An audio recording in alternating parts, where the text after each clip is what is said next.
Hello, कैसे हैं आप सब लोग।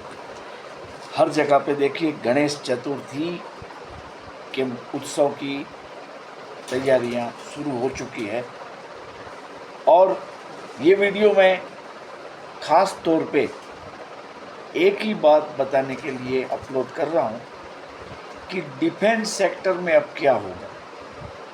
क्योंकि देखिए डिफेंस सेक्टर की तेज़ी में कई रिटेल इन्वेस्टर बस खो चुके थे, लेकिन उनके लिए अच्छी बात यह है कि डिफेंस सेक्टर में अब फिर से तेजी लौट सकती है।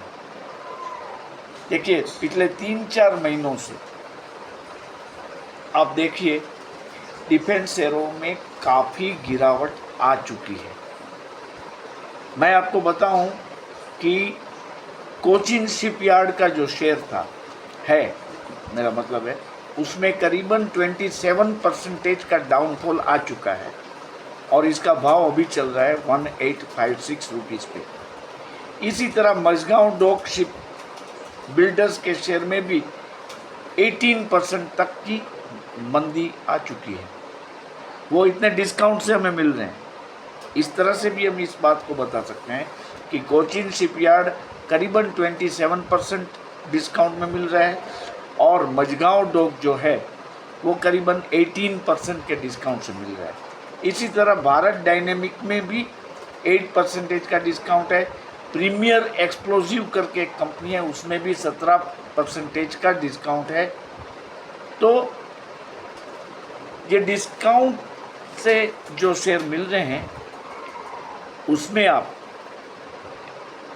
मैं मानता हूं कि एसीपी सिस्टेमेटिक इक्विटी प्लान करके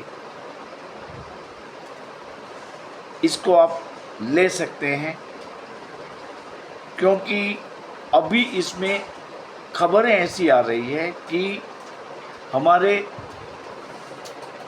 देश को फ्यूचर रिक्वायरमेंट के लिए इस सेक्टर का काफ़ी सहयोग देना होगा।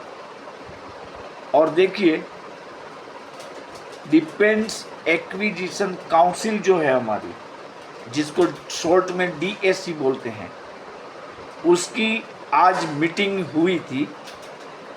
हमारे रक्षा मंत्री माननीय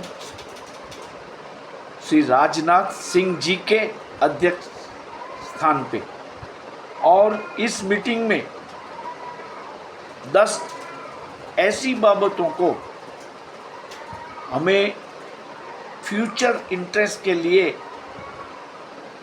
जरूरी माना गया है। और तत्काल देखिए 1,44,716 रुपये की 10 प्रपोजल है, टोटल 10 प्रपोजल्स को मंजूरी दी गई है और इसमें से 99% चीज़ें इंडिजीनियसली मेक इन इंडिया की ही होगी। तो ये बड़ी बात है हमारी कंपनियों के लिए।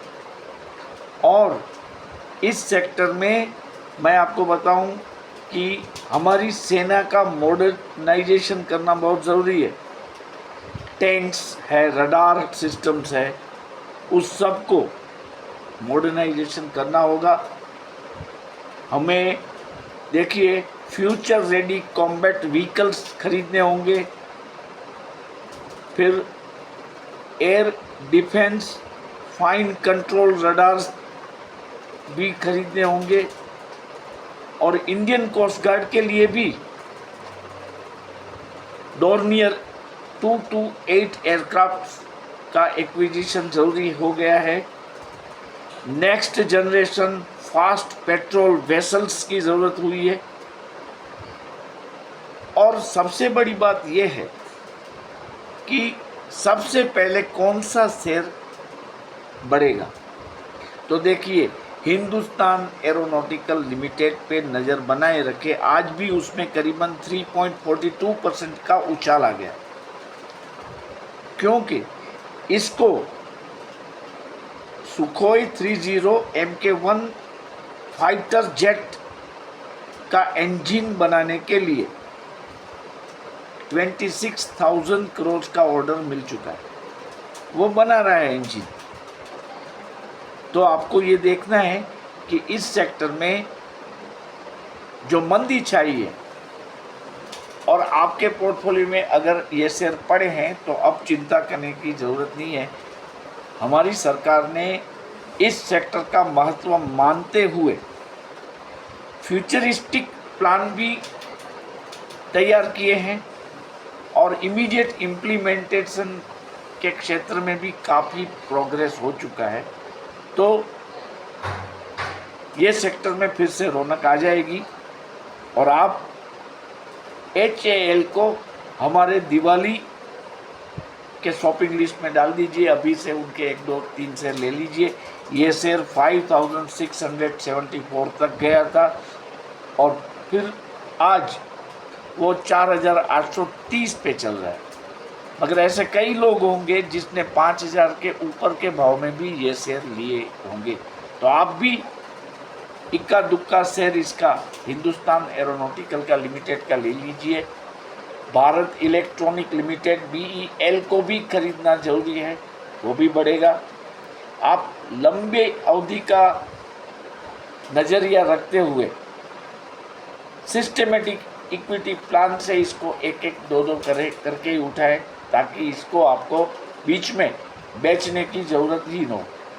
जब आपके पास पैसे हो, आपके पास जितने पैसे उस हिसाब से शेयर की कॉस्टिंग देखते, मान लीजिए कि आपके पास अगर 2,000 रुपया है तो you can go for Cochin shipyard, क्योंकि वो 1856 पे मिल रहा है। एक लेके भूल जाइए। ये करना अभी ज़रूरी है डिफेंस सेक्टर में। देखिए PSU सेक्टर के बारे में अभी वो पता नहीं है कि उसमें तेजी कब लौटेगी, लेकिन डिफेंस सेक्टर तो चलने वाला है। हमारे आसपास के जो पड़ोसी हैं, चाइना है, पाकिस्तान है, अब तो बांग्लादेश और तिब्बत भी नज़र रखने लायक हो चुके हैं। हम इनको भी हल्के से नहीं ले सकते। तो इस चीज़ को नज़र में रखते हुए हमारे जो ये सब ट्रेडिशनल या पुराने हमारे, मैं एनिमीज तो नहीं बोलूँगा, लेकिन पड़ोसी जो है उसकी हरकतों को देखना ज़रूरी है।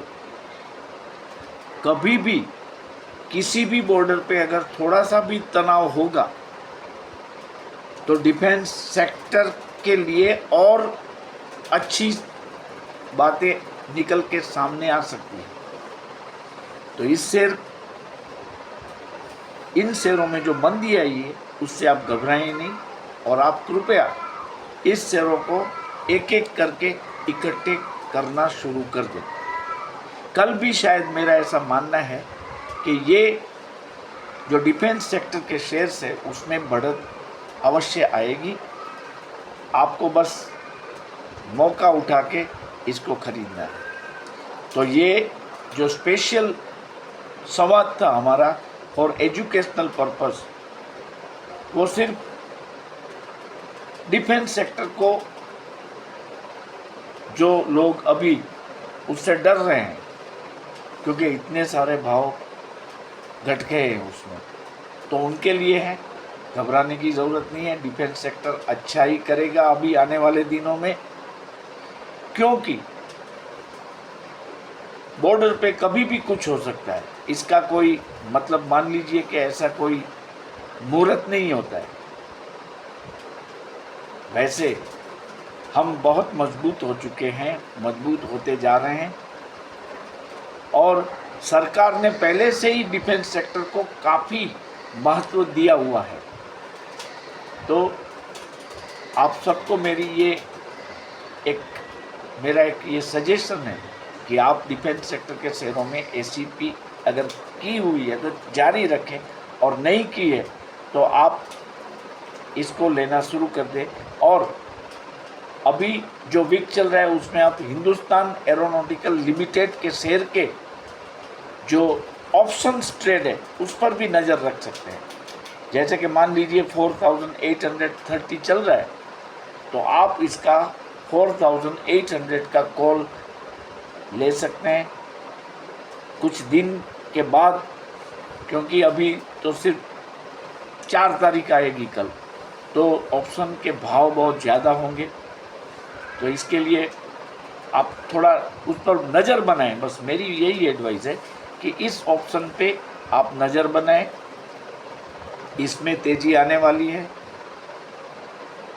तो आप सबको यही सूचित करने के लिए मैंने ये वीडियो अपलोड किया है। एजुकेशनल पर्पस से ही है, आपको इन्फॉर्म्ड रखने के हेतु से ही, क्योंकि ये न्यूज़ तो आएंगे, हर जगह पे आएंगे, आ चुके भी होंगे, आपने शायद देखे भी होंगे, लेकिन सब लोग इसको नहीं देख सकते हैं। अपने अपने काम में, काम के बोझ में दबे हुए इन्वेस्टर अपडेशन में उसकी रफ्तार कम होती है, तो उन लोगों के लिए ये वीडियो मैंने बनाया है। आशा है आपको पसंद आएगा। और फिर जो वीडियो मैं आज ही अपलोड करूँगा उसमें मैं शेयर बाज़ार की जनरल जो बातें हैं हमारी, आज की शेयर बाज़ार, कल में क्या हो सकता है, ये सब हम कवर करेंगे। तो please be tune with me.